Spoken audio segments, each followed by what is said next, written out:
All hands on deck for Don Winslow.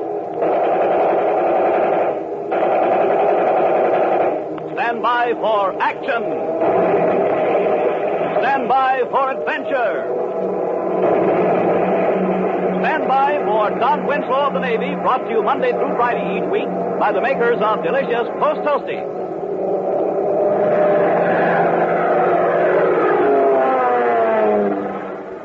Listen, shipmates.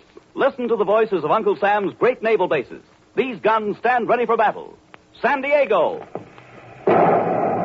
Guantanamo Bay. Panama. And now, here's Lieutenant Pennington to tell us more about them. Yes, shipmates, these and many more strategically located bases stand ready to equip the fleet, to keep them afloat. They're doing the very important job of servicing the ships of Uncle Sam's Navy, maintaining its striking power, pushing the battle to the enemy's front door. The more efficient the bases, the more effective the fleet. And speaking about bases, you fellows and girls have your own private base right at home. I mean, of course, your breakfast table, because right there you take on a supply of nourishment to carry you through a busy morning with flying colors. How about that, Paul Luther? Right, Lieutenant Pennington. And that's why Commander Winslow urges you fellows and girls to eat a good, nourishing breakfast that includes delicious Post Toasties.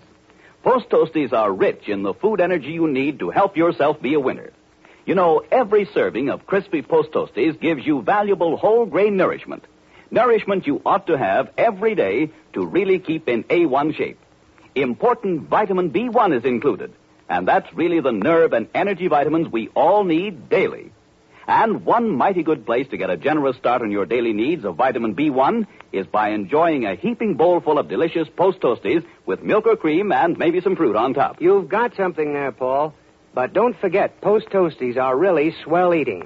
You said it, Red. And so, fellows and girls, tomorrow morning, treat yourself to a big bowl full of delicious Post Toasties. They taste good, they're good for you. Ask your mother right now to get a big package of delicious Post Toasties. All hands on deck!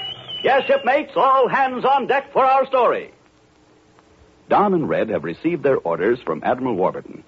Base H, one of the most important naval stations in the Pacific Ocean Island Defense Ring, is being threatened by a mysterious attack. Now, in our last episode, our friends learned that a new weapon had been developed by Dr. Franz Wolf and was being put to use by the enemy. It is the Blitzfans, a tiny plane only 2 feet long, controlled by radio and able to carry a large and very deadly charge of explosives. The enemy is preparing to strike. We now join our friends as they are in a Navy scout bomber high over the Pacific, speeding to Sango Cay.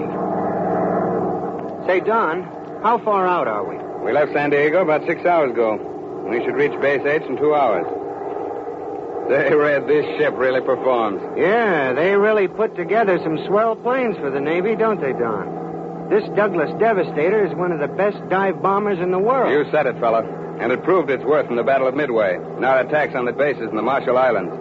In these ships, our flyers dive-bombed the dickens out of the enemy. Remember our old Curtiss Helldivers, Don? Yeah. They were the first planes built for that kind of work. And these Douglas Scout bombers pick up where they leave off. They were one of the main reasons we knocked out Ford carriers at Midway. Oh, gosh, would I like to spot one of those flat tops now?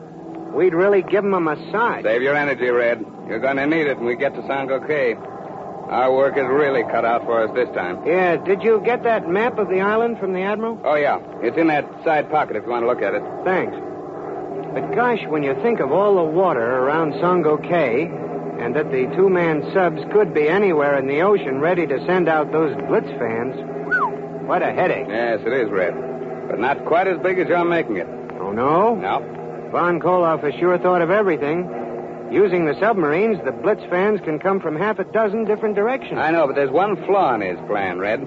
I think we can get him through that. What do you mean? The small 2-man subs. Say, I know what you're getting at. The short cruising range. Right. The same fact that tipped his hand when he was working against the convoy command. Those 2-man subs must have a base nearby. Wait a minute. Let me check the map again. No, I don't think you'll find it there, Red. No, you're right. I thought maybe there'd be another island somewhere in striking range of the base. Red, do you remember those names on that piece of paper? Sure. How could I forget them? And And we've got them all pretty well explained now, haven't we? Well, most of them. Let's see. There was Von Koloff, check. Right. El Carden, check. Mm-hmm. Sango K, check. Yep. Hey, a ship. Couldn't that be what we're looking for? A base for the two-man sub? That's what I was driving at, Red. Must be the refueling station. Yeah. And again, Admiral Warburton said the transmitter for the Blitzfans is too big to be carried in the submarines, so it must be installed on the ship. But how would that work? Well, it's only a guess, Red. But the subs probably take up their position somewhere near the island. Mm-hmm. Then all they do is prepare the Blitzfans for launching in that device we saw on the wreck. And the transmitter takes over from there. Wow, that's some setup. But how the heck are we going to find it? Just because we boiled down everything to one place doesn't make it any easier to find. The ocean is still just as big. Von Koloff is dangerous, Red. He'll have agents on shore to spy on the base. The fact that the two unexploded Blitzfans were found on the island makes me positive this first attack was really a test. And there must be some men on the islands observing the results of the flight and making corrections on the range and course. Skipper, you sound awfully positive. It'd be a shame if you had to eat those words.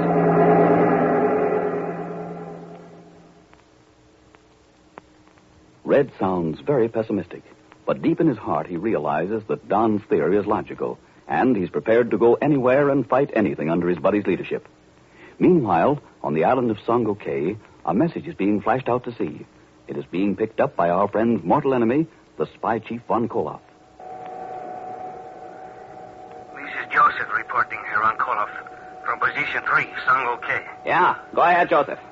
Did the Blitzfans reach the island successfully? Yes, they did. They came down in the jungle outside of base H. Good. Then the test was a success? Yes, Herr Von Koloff. But a patrol of American sailors stumbled across the machines before we could reach them. They reported to Commander McLaughlin. Couldn't you stop them, you dumbcuff? No, they were too many for us. However, we did manage to recapture the flying machines. They very stupidly left only one sailor on guard. It was simple to dispose of him and remove them. I shall leave the Curaçao in the F-092. Take the Blitzfans to the beach on the east side of the island, our usual meeting place. Wait there for me and take care not to be discovered.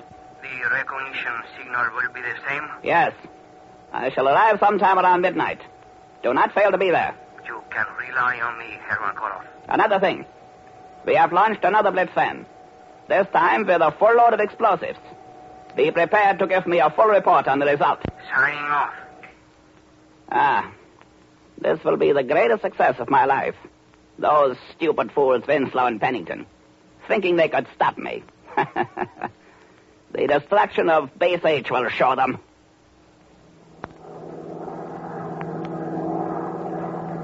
Say, those 2 hours are almost up, Don. Mm-hmm. Aren't we getting near the base? We should be. Sun's going down. It'll be dark in a few minutes. I don't like landing on an unfamiliar field at night. Oh, go on. You're one of the best pilots in the service. You could land the ship blindfolded. Oh, wait a minute. I think we've got it, Red. Now, look ahead. Isn't that a shoreline just coming up on the horizon? Yeah. Yeah, I think it is. That's it. It's outlined in the setting sun. That's some navigating fella. You've hit it right on the button. Well, I'm glad of that. The fuel gauge is starting to flirt around the empty mark. Hey, Don, did you see that? Oh, what? Just off to the left of the island. Something in the air. It flashed a minute in the sun. There it goes again.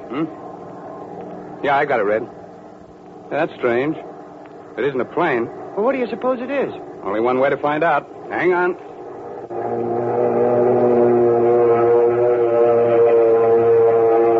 There it is again. We're coming right up to it. Don't lose it. Okay. Level off. We're right over it. Wow, will you look at that? Red, look at that size. And the stubby wings. And those wires. That's a Blitzfan. It's headed straight for the island, Don. We've got to stop it. Open up your cockpit cover and get ready to use your machine guns. I'll grab some altitude. Right. Red, when we get into position, I'll dive straight at it and open up with the forward guns. You pick up with your rear guns as we go by. Okay, but for Pete's sake, be careful, Don. The explosives in that darn thing will have a terrific spread. Now, this is high enough. Stand by, Red. We're going down. Let her rip. Come on the range. Here goes. No luck. Pick it up, Red.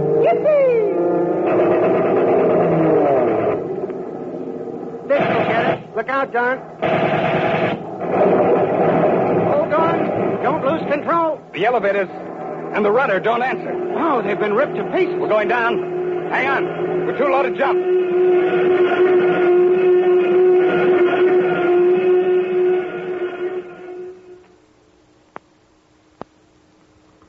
Well, shipmates, Don and Red are certainly in a tight spot.